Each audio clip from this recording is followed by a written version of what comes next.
നാരായണ നാരായണ നാരായണ നാരായണ നാരായണ നാരായണ നാരായണ. പീതാംബരം കരവിരാജിത ശംഖചക്രകൗമോദകീ സരസിജം കരുണാസമുദ്രം രാധാസഹായമതിസുന്ദരമന്ദഹാസം വാതാലേശമനിശം ഹൃദി ഭാവയാമി. കഥാമയീം ഭാഗവതാഭിധാനാം ഹരേതനും തേ ചരിതൈസ്ത്വദീയൈ യഥാമതിത്വൽപൈദോഷകാമസ്തൗമി പ്രസീദാച്യുതമാരുതേശാം. ഓം നമോ ഭഗവതേ വാസുദേവായ. ഓം നമോ ഭഗവതേ വാസുദേവായ. ഓം നമോ ഭഗവതേ വാസുദേവായ. അഥ ദശമസ്കന്ധേ ഏകസപ്തതിതമോऽധ്യായ. ശ്രീശുക ഉവാച. ഇത്യുദീരിതമാകർണ്യ ദേവർഷേരുദ്ധവോ ബ്രവീത്. സഭ്യാനാം മതമാജ്ഞായ കൃഷ്ണസ്യ ച മഹാമതി. ഉദ്ധവ ഉവാച. യദുക്തമൃഷ്ണാ ദേവ സാജിവ്യം യക്ഷ്യതസ്ത്വയാം കാര്യം വൈദൃശ്വസേ യസ്യ രക്ഷാച ചരണൈഷിണാം. യഷ്ടവ്യം രാജസൂയേന ദിക്ചക്രജേന വിഭോ അതോ ജരാസുതജയ ഉഭയാർത്ഥോ മതോ മമാം. അസ്മാകം ച മഹാനർത്ഥോ ചേതനൈവ ഭവിഷ്യതി.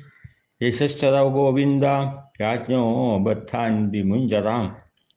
സ വൈ ദുർവിഷഹോ രാജാ നാഗായുധസമോ ബലേ. ബലിനാമപി ചാന്യേഷാം ഭീമം സമബലം വിനാം.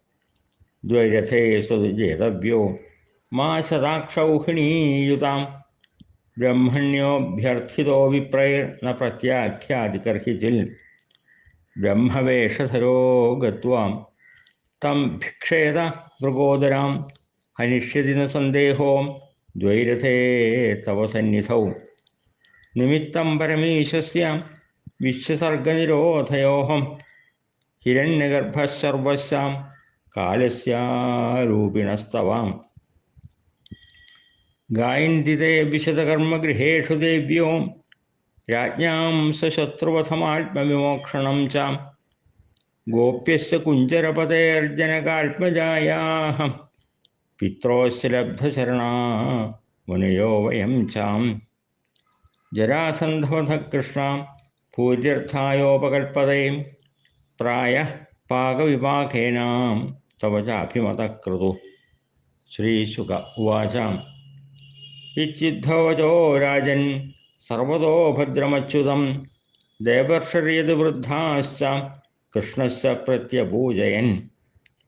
അഥാദിശൽപ്രയാണായ ഭഗവാൻ ദേവകീസുതാം.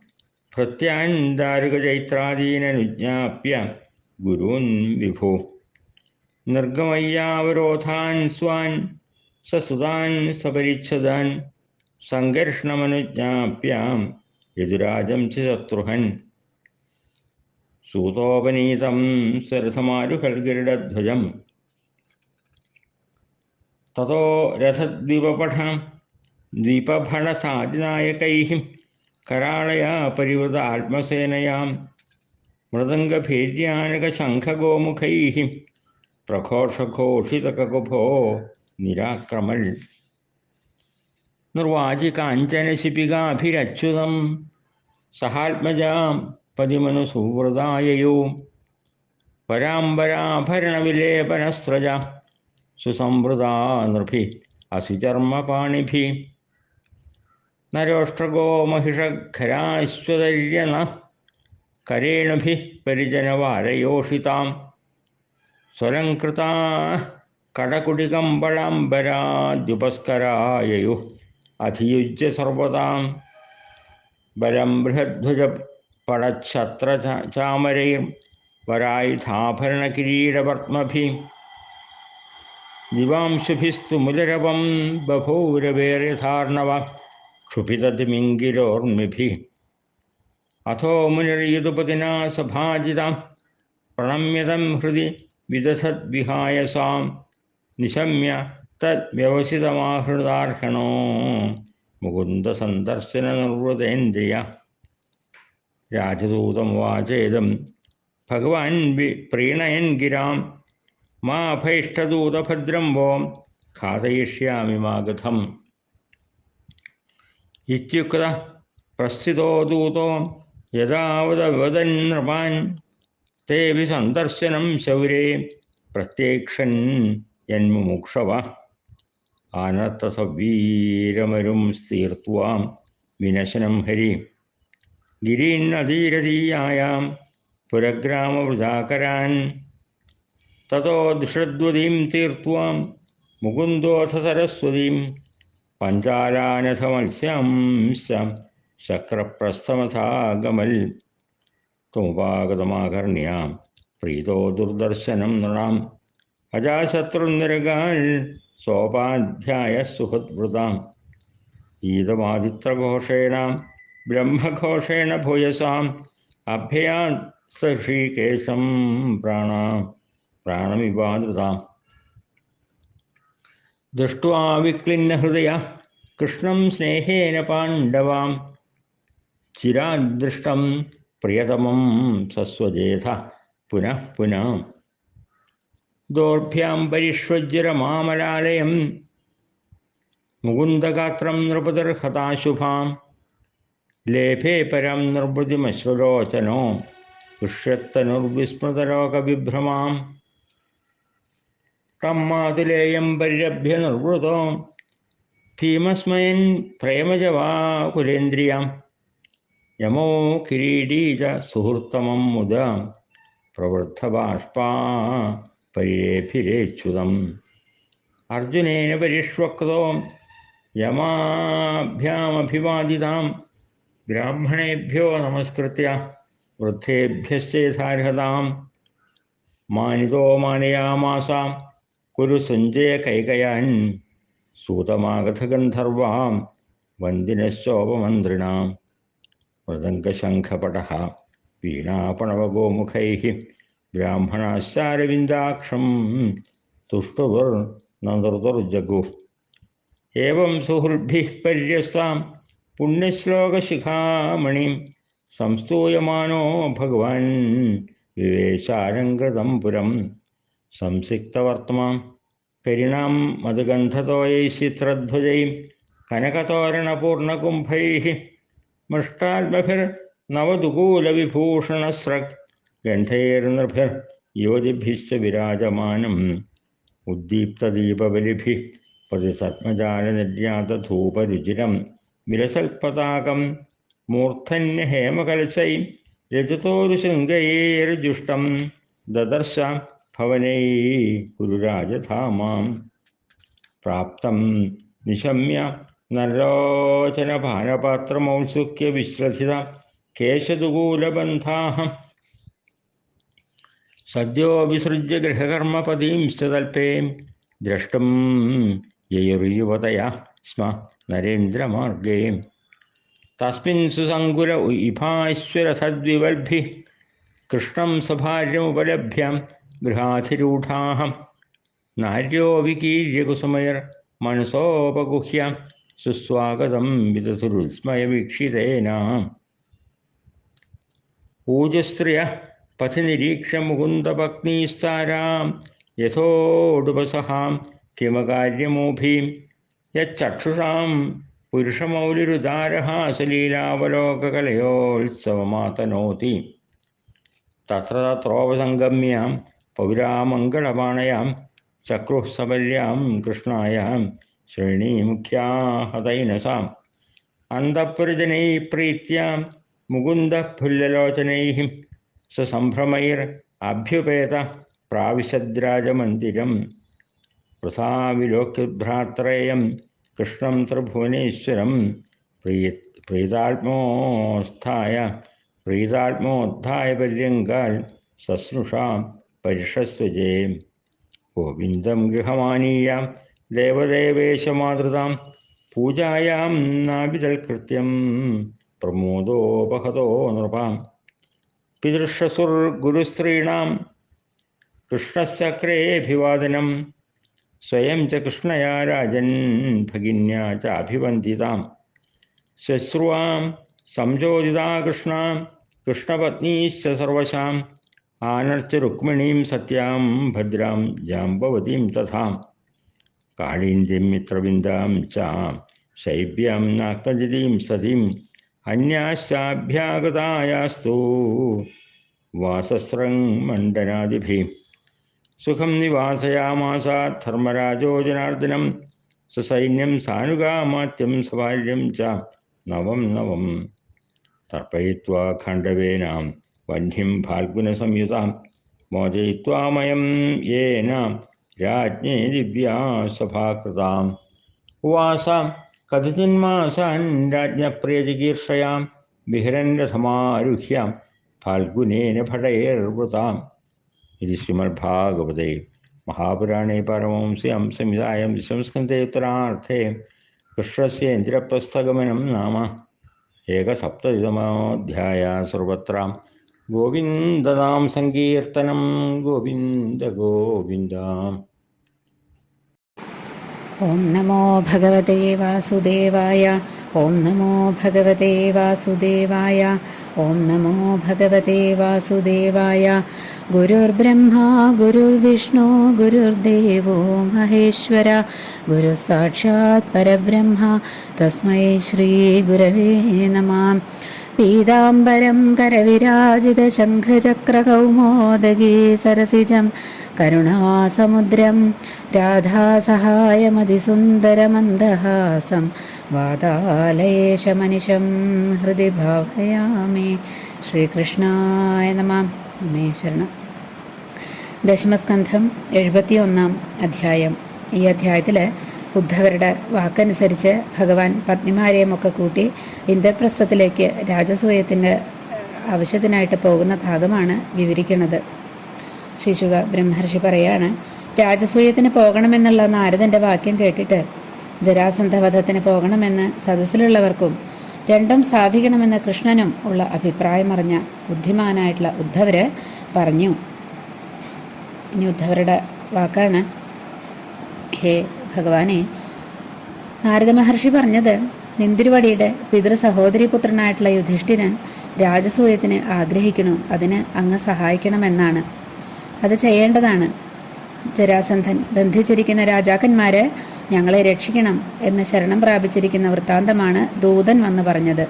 ശരണാഗത രക്ഷയും ചെയ്യേണ്ടത് തന്നെയാണ്. കാര്യതത്വം നിശ്ചയിക്കാൻ അവിടുത്തെ പോലെ സാമർഥ്യം മറ്റാർക്കാണുള്ളത് ഭഗവാനെ? എങ്കിലും ഈ രണ്ട് കാര്യവും സാധിക്കാൻ ഒരു ഉപായമുണ്ടെന്ന് എനിക്ക് തോന്നിയത് ഞാൻ പറയാം.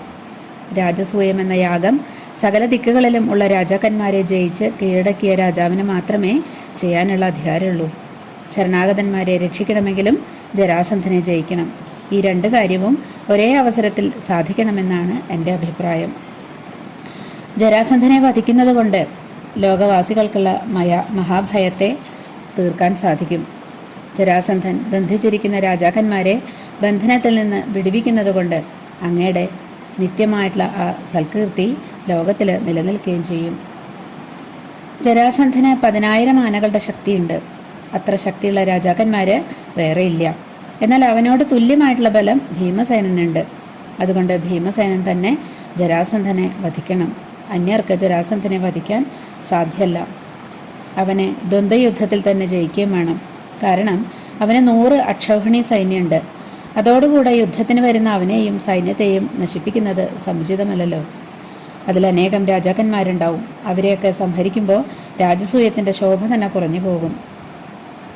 അവൻ ബ്രാഹ്മണ ഭക്തനാണ്. ബ്രാഹ്മണര് ചോദിച്ചതൊക്കെ കൊടുക്കും, ഒരിക്കലും നിരാകരിക്കില്ല. അതുകൊണ്ട് ഭീമസേനൻ ബ്രാഹ്മണ വേഷം ധരിച്ച് ജരാസന്ധന്റെ സമീപത്തിൽ ചെന്ന് ദ്വന്ദ്വയുദ്ധം ചെയ്യണം എന്ന് പ്രാർത്ഥിക്കണം. അങ്ങനെ ദ്വന്ദ്വയുദ്ധം ചെയ്യാൻ ഇടവരുമ്പോൾ അവർ തമ്മിൽ സമബലന്മാരല്ലേ, എങ്ങനെയാണ് ഭീമൻ ജയിക്കുക എന്നൊരു സംശയം വരാൻ സാധ്യതയുണ്ട്. ഭഗവാനെ, അവിടുത്തെ സാന്നിധ്യം അവിടെ ഉണ്ടാവുമ്പോൾ ഭീമസേനൻ ജയിക്കും, അതിന് സംശയമില്ല. രൂപരഹിതനായും കാലസ്വരൂപനായും നിയന്താവായും ഇരിക്കുന്ന അവിടുത്തെ ലോകസൃഷ്ടി സംഹാരങ്ങളിൽ ബ്രഹ്മാവും പരമേശ്വരനുമൊക്കെ നിമിത്തങ്ങൾ മാത്രം. ജരാസന്ധൻ ബന്ധിച്ചിട്ടുള്ള രാജാക്കന്മാരുടെ ഭാര്യമാര് അവരുടെ ഭവനങ്ങളിൽ കരയുന്ന ബാലകന്മാരെ പാട്ടുപാടി ഉറക്കുമ്പോൾ, കുട്ടി നീ കരയണ്ട, ശ്രീകൃഷ്ണൻ നിന്റെ പിതാവിനെ ബന്ധിച്ചിരിക്കുന്ന ജരാസന്ധനെ ഹനിച്ച് നിന്റെ പിതാവിനെ ബന്ധനത്തിൽ നിന്നും മോചിപ്പിക്കും. അദ്ദേഹം ശംഖചൂടനെ വധിച്ച് ഗോപികളെ രക്ഷിച്ചു. മുതലയാൽ കടിക്കപ്പെട്ട ആനയെ രക്ഷിച്ചു. സീതയെ കട്ടുകൊണ്ടുപോയ രാവണനെ കൊന്ന് ആ ദേവിയെ രക്ഷിച്ചു. അതുപോലെ നിന്റെ പിതാവിൻ്റെ ശത്രുവിനെ സംഹരിച്ച് പിതാവിനെയും രക്ഷിക്കും എന്ന് അർത്ഥത്തോടു കൂടിയിട്ടുള്ള പാട്ടുകളൊക്കെ പാടിക്കൊണ്ടിരിക്കുന്നു. ഹേ കൃഷ്ണ, ജരാസന്ധനെ വേഗത്തിൽ കൊല്ലുമ്പോൾ ശരണം പ്രാപിച്ച രാജാക്കന്മാരുടെ ബന്ധമോചനം വരുത്തി അവരെ രക്ഷിച്ചതായിട്ട് വരും. രാജസൂയം നടത്തിക്കൊടുത്തുവെന്നും വരും. അതുകൊണ്ട് അവിടത്തേക്ക് സൽകീർത്തി ലഭിക്കും. അതുകൊണ്ട് ആ യാഗത്തെക്കുറിച്ചുള്ള സന്തോഷം സൂചിപ്പിക്കാനായി അവിടുന്ന് ആദ്യമായി രാജസൂയത്തിന് തന്നെ പോകണമെന്നാണ് എൻ്റെ അഭിപ്രായം. ശ്രീശുക ബ്രഹ്മർഷി പറയാണ്, ഉദ്ധവന്റെ വാക്ക് എല്ലാം കൊണ്ടും ശുഭത്തെ ഉണ്ടാക്കി തീർക്കുന്നതും രാജനീതിയിൽ നിന്ന് ലേശവും ഭേദിക്കാത്തതും ആയിരുന്നതുകൊണ്ട് നാരദ മഹർഷിയും യദുശ്രേഷ്ഠന്മാരും ശ്രീകൃഷ്ണനും എല്ലാവരും അങ്ങനെ തന്നെ വേണം എന്ന് സമ്മതിച്ചു. ഉടനെ തന്നെ ഭഗവാൻ ദാരുകൻ, ചൈത്രൻ മുതലായ തൻ്റെ ഭൃത്യന്മാരോട് യാത്രയ്ക്ക് വേണ്ടുന്ന ഒരുക്കങ്ങളൊക്കെ ചെയ്യാനായിട്ട് കൽപ്പന കൊടുത്തു. മാതാപിതാക്കന്മാരായിട്ടുള്ള ദേവകി വസുദേവന്മാരുടെ സമീപത്ത് ചെന്ന് അവരെ വന്ദിച്ച് സമ്മതമൊക്കെ വാങ്ങി. ഭഗവാൻ പുത്രന്മാരെയും ഭാര്യമാരെയും വേണ്ടുന്ന സാധനങ്ങളോടുകൂടെ പുറപ്പെടുവിച്ച ശേഷം ബലരാമനോടും ഉഗ്രസേന മഹാരാജാവിനോടും യാത്ര പറഞ്ഞു. സൂതൻ തയ്യാറാക്കി കൊണ്ടുവന്നതും ഗരുഡൻ കൊടിയടയാളമുള്ളതുമായിട്ടുള്ള തൻ്റെ തേരിൽ കയറി. തേർപ്പട, ആനപ്പട, കാലാൾപ്പട, കുതിരപ്പട എന്നീ സൈന്യങ്ങളും അവയുടെ നാഥന്മാരും ഭഗവാനെ ചുറ്റിക്കൊണ്ടും മൃദംഗം, ഭേരി, ആനകം, ശംഖം, ഗോമുഖം മുതലായ വാദ്യങ്ങളുടെ ഘോഷത്താൽ സകല ദിക്കുകളെയും ശബ്ദിപ്പിച്ചുകൊണ്ടും ഭഗവാൻ യാത്ര തുടങ്ങി. ഭഗവാന്റെ ഭാര്യമാര് വിശേഷ വസ്ത്രങ്ങളും ആഭരണങ്ങളൊക്കെ ധരിച്ച് അവരവരുടെ മക്കളോടുകൂടി മനുഷ്യരെ വഹിച്ചുകൊണ്ട് നടക്കുന്ന ഡോലി, പല്ലക്ക്, മഞ്ചല മുതലായ സ്വർണ്ണ നിർമ്മിതങ്ങളായിട്ടുള്ള വാഹനങ്ങളിലിരുന്ന് ഭഗവാന്റെ പിന്നാലെ പുറപ്പെട്ടു. വാളും പരിചയവും പിടിച്ചുള്ള അകമ്പടിക്കാര് അവരുടെ മുമ്പിലായിട്ടും നടന്നു. ദാസികളും ഭാരസ്ത്രീകളൊക്കെ അവരുടെ വസ്ത്രങ്ങൾ, കമ്പളങ്ങൾ, കൂടാരങ്ങൾ മുതലായിട്ടുള്ള സാധനങ്ങളൊക്കെ കാള, കോവർ കഴുത, പിടിയാന മുതലായവയുടെ മുകളിലൊക്കെ വെച്ച് കെട്ടി മനുഷ്യരെടുത്ത് നടക്കുന്ന വാഹനങ്ങളിലും ഒട്ടകങ്ങളിലും കാള, പോത്ത് തുടങ്ങിയവ വഹിക്കുന്ന വാഹനങ്ങളിലുമായിട്ട് പുറപ്പെട്ടു. ശ്രീകൃഷ്ണന്റെ ഒരുമിച്ച് പുറപ്പെട്ട സൈന്യം കൊടിക്കൂറകൾ, കുടകൾ, വെഞ്ചാമരങ്ങൾ എന്നിവ ഉയർത്തിപ്പിടിച്ചും ശ്രേഷ്ഠങ്ങളായിട്ടുള്ള ആയുധങ്ങൾ, ആഭരണങ്ങൾ, കിരീടങ്ങൾ, കഞ്ചുകങ്ങൾ ഇവ കൊണ്ട് തങ്ങളുടെ ദേഹങ്ങൾ അലങ്കരിച്ചുകൊണ്ടും നടന്നു തുടങ്ങി. ഭഗവാനാൽ മുമ്പേ തന്നെ സൽക്കരിക്കപ്പെട്ട നാരദ മഹർഷി ഭഗവാന്റെ രാജസൂയത്തിനുള്ള പുറപ്പാടും ആഘോഷവും കാണുകയും കേൾക്കുകയും ചെയ്തിട്ട് ഭഗവാനെ നമസ്കരിച്ച് ഭഗവാനോട് യാത്ര പറഞ്ഞ് ഭഗവാനെ തന്നെ ഹൃദയത്തിൽ ധ്യാനിച്ചുകൊണ്ട് ആകാശത്തിൽ കൂടെ യാത്ര തിരിച്ചു. ഭഗവാൻ കൃഷ്ണൻ ആ ദൂതനോട്, ഹേ ദൂത, ഭയപ്പെടേണ്ട, നിങ്ങൾക്ക് ഭദ്രം ഭവിക്കട്ടെ, ഞാൻ ജരാസന്ധനെ ഉടനെ ഹനിച്ചുകൊള്ളാം എന്ന് നല്ല വാക്ക് പറഞ്ഞ് സന്തോഷിപ്പിച്ചു. ഇങ്ങനെ ഭഗവാന്റെ വാക്ക് കേട്ട് ദൂതൻ പുറപ്പെട്ടു പോയി രാജാക്കന്മാരോട് ഭഗവാൻ അരുളി ചെയ്ത വിവരം പറഞ്ഞു. ജരാസന്ധൻ ചെയ്തിരിക്കുന്ന ബന്ധനത്തിൽ നിന്നും വിട്ടുപോകാൻ ആഗ്രഹിച്ചുകൊണ്ടിരിക്കുന്ന അവര് ഭഗവാന്റെ സന്ദർശനം കാക്ഷിച്ചുകൊണ്ടിരുന്നു. ഭഗവാൻ ശ്രീകൃഷ്ണൻ ആനർത്തം, സൗവീരം മുതലായ രാജ്യങ്ങളെയും മരുഭൂമികളെയും കടന്ന് കുരുക്ഷേത്രത്തിലെത്തി. അവിടെ നിന്ന് വൃഷദ്വതി നദിയെയും സരസ്വതി നദിയെയും കടന്ന് പാഞ്ചാല രാജ്യങ്ങൾ, മത്സ്യരാജ്യങ്ങൾ ഇവയുമൊക്കെ കടന്ന് ഇന്ദ്രപ്രസ്ഥത്തിലെത്തിച്ചേർന്നു. ആ ഭഗവാനെ എല്ലാവർക്കും കാണാൻ സാധിക്കില്ല. അത്രയ്ക്കും ദുർലഭദർശനായിട്ടുള്ള ആ ഭഗവാൻ തൻ്റെ രാജധാനിയിലേക്ക് വരുന്നതായി അറിഞ്ഞപ്പോൾ ധർമ്മപുത്രരെ സന്തോഷിച്ച് പുരത്തിൽ നിന്നും പുറത്തു ചെന്ന് എതിരേറ്റ് കൂട്ടിക്കൊണ്ടുവരാനായിട്ട് ബന്ധുക്കളോടും സ്നേഹിതന്മാരോടും ഉപാധ്യായന്മാരോടും കൂടി പുറപ്പെട്ടു. പാട്ട്, വാദ്യം, വേദാധ്യയനം എന്നിവയുടെ മഹത്തായ ഘോഷത്തോടുകൂടെ ധർമ്മപുത്രര് ഇന്ദ്രിയങ്ങളുടെ പ്രേരകനായിരിക്കുന്ന മുഖ്യപ്രാണനെ ഇന്ദ്രിയങ്ങൾ അനുഗമിക്കുന്നത് പോലെ സർവേന്ദ്രിയ പ്രേരകനായിട്ടുള്ള ആ ഭഗവാനെ, ശ്രീഹരിയെ ആദരപൂർവ്വം എതിരേറ്റു ഗമിച്ചു. വളരെ കാലമായിട്ട് കാണാതിരിക്കുന്ന ഏറ്റവും പ്രിയപ്പെട്ട കൃഷ്ണനെ കണ്ടപ്പോൾ സ്നേഹാധിക്യം മൂലം ധർമ്മപുത്രരുടെ ഹൃദയം ആർദ്രമായി തീർന്നു. അദ്ദേഹം കൃഷ്ണനെ പിന്നെയും പിന്നെയും ആലിംഗനം ചെയ്തു. ആ ഭഗവാന്റെ ദിവ്യ ശരീരത്തെ 2 കൈകളെ കൊണ്ടും ആലിംഗനം ചെയ്തപ്പോൾ സകല പാപങ്ങളും നശിച്ച ആ രാജാവിൻ്റെ സന്തോഷാധിക്യ നിമിത്തം കണ്ണുകളിൽ ജലം നിറഞ്ഞു, ദേഹത്തിൽ രോമാഞ്ചുണ്ടായി. അമ്മാവനായിട്ടുള്ള വസുദേവന്റെ പുത്രനായിട്ടുള്ള കൃഷ്ണനെ ഭീമൻ ആലിംഗനം ചെയ്ത് ആ പരമസുഖത്തെ അനുഭവിച്ചു. അർജുനൻ, നകുലൻ, സഹദേവൻ അവരും സന്തോഷാധിക്യത്താൽ കണ്ണുകളിൽ ജലങ്ങളോടുകൂടെ ഭഗവാന്റെ അടുത്ത് വന്ന് ആ ഭഗവാനെ ആലിംഗനം ചെയ്തു. പ്രായസാമ്യ നിമിത്തം അർജുനൻ കൃഷ്ണനെ ആലിംഗനം ചെയ്തു. നകുലനും സഹദേവനും കൃഷ്ണന്റെ പാദങ്ങളിൽ വീണ് നമസ്കരിച്ചു. ഇങ്ങനെ പാണ്ഡവന്മാരെ വന്ദിച്ച ശേഷം ശ്രീകൃഷ്ണൻ തന്നെ എതിരേൽക്കാൻ വന്നിട്ടുള്ള ആ സംഘത്തിലുള്ള ബ്രാഹ്മണരെയും വൃദ്ധന്മാരെയും യഥായോഗ്യം നമസ്കാരാദികൾ ചെയ്തു. കുരുക്കള്, സൃഞ്ജയന്മാര്, കേകയന്മാര്, അവരുടെ അധിപന്മാര് ശ്രീകൃഷ്ണനെ യഥാക്രമം മാനിച്ചു. അവരെ കൃഷ്ണനും മാനിച്ചു. സൂതമാഗധാദികളും ബ്രാഹ്മണരും അവരവരുടെ കുലവിദ്യകളായിട്ടുള്ള മൃദംഗാദി വാദ്യങ്ങൾ ഉപയോഗിച്ച് സ്തോത്രഗാന നൃത്യങ്ങൾ ചെയ്തു.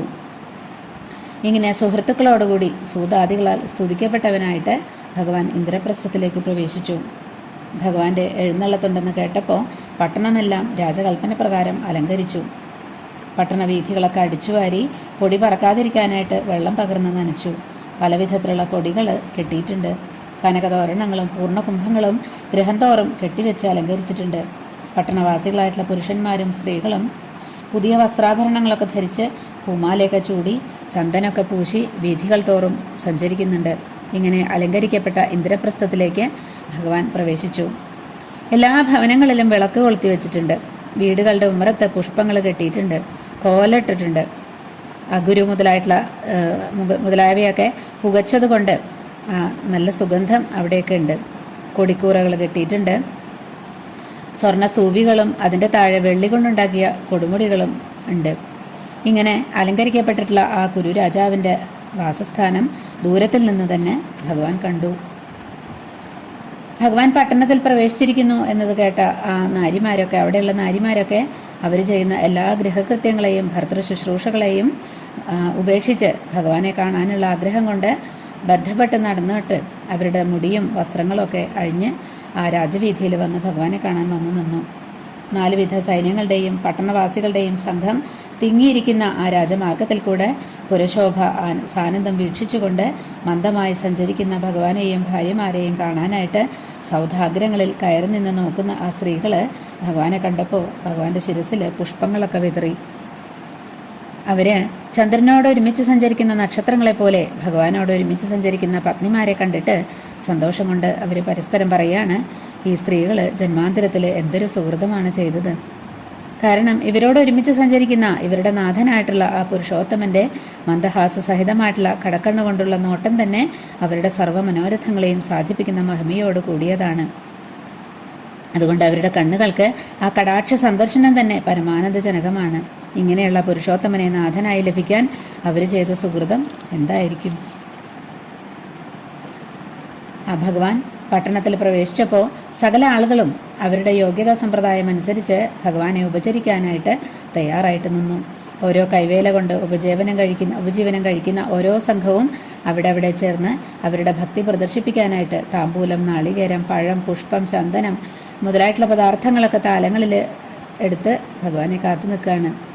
അവരുടെ അടുത്തേക്ക് ഭഗവാൻ വന്നപ്പോൾ ആ ഭഗവാനെ കണ്ടപ്പോൾ തന്നെ സൂര്യോദയത്തിൽ അന്ധകാരം നീങ്ങും പോലെ അവരുടെ ഹൃദയത്തിലുള്ള എല്ലാ പാപവും നീങ്ങി അവർ പരിശുദ്ധന്മാരായി തീർന്നു. ഭക്തിയോടുകൂടെ ഓരോ സംഘത്തിൻ്റെയും അധിപന്മാര് ഭഗവത് സന്നിധാനത്തിൽ ചെന്ന് നമസ്കാരാദികൾ ചെയ്ത് മംഗളപദാർത്ഥങ്ങൾ ഭഗവാന് സമർപ്പിച്ച് പൂജിച്ചു. ഇങ്ങനെ ഓരോരുത്തരുടെയും സൽക്കാര പൂജകൾ സ്വീകരിച്ചും പുരത്തിൻ്റെ ആ ഭംഗി ആസ്വദിച്ചുകൊണ്ടും സഞ്ചരിക്കുന്ന ആ ഭഗവാൻ രാജധാനിക്ക് സമീപം എത്തിയപ്പോൾ അന്തഃപുര സ്ത്രീകൾ മംഗളപദാർത്ഥങ്ങളോടുകൂടെ ഭഗവാനെ എതിരേറ്റ് കൂട്ടിക്കൊണ്ടുപോയി.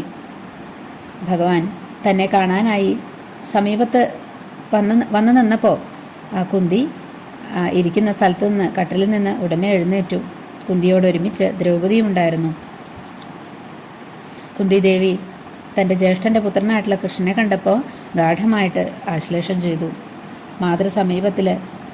സമീപത്തിൽ നിന്നും രാജാവായിട്ടുള്ള ധർമ്മപുത്രരെ ഭഗവാനെ സ്വവാസസ്ഥാനമായിട്ടുള്ള രാജധാനിയിലേക്ക് കൂട്ടിക്കൊണ്ടുപോയി. ദേവന്മാരുടെ അധിപന്മാരായിട്ടുള്ള ബ്രഹ്മ ശിവാദി മൂർത്തികളുടെയും നിയന്താവായിട്ടുള്ള ഭഗവാൻ തൻ്റെ അതിഥിയായി വന്നപ്പോൾ ആ സന്തോഷാധിക നിമിത്തം പരിഭ്രമിച്ച മനസ്സോടുകൂടിയിട്ടുള്ള യുധിഷ്ഠിരൻ ശ്രീകൃഷ്ണനെ എങ്ങനെയാണോ പൂജിക്കേണ്ടത് എന്നൊന്നും അറിയാത്തവനായിട്ട് എങ്ങനെയൊക്കെയോ ക്രമപ്രകാരമൊന്നുമല്ലാതെ ഭഗവാനെ പൂജിച്ചു. വേണ്ട പോലെ പൂജിക്കാൻ ധർമ്മപുത്രർക്ക് സാധിച്ചില്ല. ശ്രീകൃഷ്ണൻ പിതാവിൻ്റെ സഹോദരിയായിട്ടുള്ള കുന്തിയെയും മറ്റു ഗുരുഭൂതകളായിട്ടുള്ള സ്ത്രീകളെയും നമസ്കരിച്ചു. പാഞ്ചാലിയും ശ്രീകൃഷ്ണ സഹോദരിയും അങ്ങയുടെ പിതാമഹിയുമായിട്ടുള്ള സുഭദ്രയും ശ്രീകൃഷ്ണനെ നമസ്കാരം ചെയ്തു. കുന്തിദേവിയുടെ കൽപ്പന പ്രകാരം പാഞ്ചാലി, രുക്മിണി, സത്യഭാമ, ഭദ്ര, ജാമ്പവതി, കാളിന്തി, മിത്രവിന്ദ, ശൈബ്യ നാഗ്നചിതി മുതലായിട്ടുള്ള ശ്രീകൃഷ്ണ ഭാര്യമാരെ വസ്ത്രമാല്യാദി അലങ്കാരങ്ങളെ കൊണ്ട് വേണ്ട പോലെ ഉപചരിച്ചു. രാജാവായിട്ടുള്ള ധർമ്മപുത്രര് കൃഷ്ണനെയും സൈന്യങ്ങളെയും ഭൃത്യന്മാരെയും മന്ത്രിമാരെയും ശ്രീകൃഷ്ണ ഭാര്യമാരെയും പ്രതി ദിവസം പുതിയ സമ്പ്രദായത്തിൽ സൽക്കരിച്ചു. അർജുനോട് കൂടെ സഞ്ചരിക്കുമ്പോൾ ഒരു ദിവസം ബ്രാഹ്മണ വേഷധാരിയായിട്ടുള്ള അഗ്നിഭഗവാന്റെ അപേക്ഷ പ്രകാരം ഖാണ്ഡവം എന്നു പേരായിട്ടുള്ള വനത്തെ ദഹിപ്പിക്കാനായിട്ട് അഗ്നിക്ക് സമ്മതം കൊടുത്ത് അഗ്നിയെ തൃപ്തിപ്പെടുത്തി. ഗാണ്ഡീവം അർജുനന് അഗ്നിയെ കൊണ്ട് കുടിപ്പിച്ചു. ആ കാട്ടുതീയിൽ കിടന്ന് ദഹിക്കാൻ ഭാവിക്കുന്ന മയൻ എന്ന അസുരശില്പിയെ അതിൽ നിന്ന് മോചിപ്പിച്ചു. അവനെക്കൊണ്ട് ധർമ്മപുത്രർക്ക് ഇരുന്ന് രാജകാര്യാലോചന ചെയ്യാൻ തക്ക യോഗ്യതയുള്ള ഒരു ദിവ്യസഭ നിർമ്മിപ്പിച്ചു കൊടുത്തു. രാജാവായിട്ടുള്ള ധർമ്മപുത്രരുടെ ഇഷ്ടമനുസരിച്ച് കൃഷ്ണൻ കുറേ മാസം അവിടെ വസിച്ചു. ആ കാലത്ത് അർജുനനോടും ഭടന്മാരോടും കൂടിച്ചേർന്ന് തേരിൽ കയറി ക്രീഡിച്ചുകൊണ്ട് സൗഖ്യമായി ദിവസങ്ങൾ കഴിച്ചുകൂട്ടി എന്ന് പറഞ്ഞുകൊണ്ടാണ് ഈ അധ്യായം അവസാനിപ്പിച്ചിട്ടുള്ളത്. എൻ്റെ എല്ലാ വാക്കുകളും ഭഗവാന്റെ പാതാരവിന്ദങ്ങളിൽ സമർപ്പിക്കണു. സർവം ശ്രീകൃഷ്ണ അർപ്പണമസ്തു.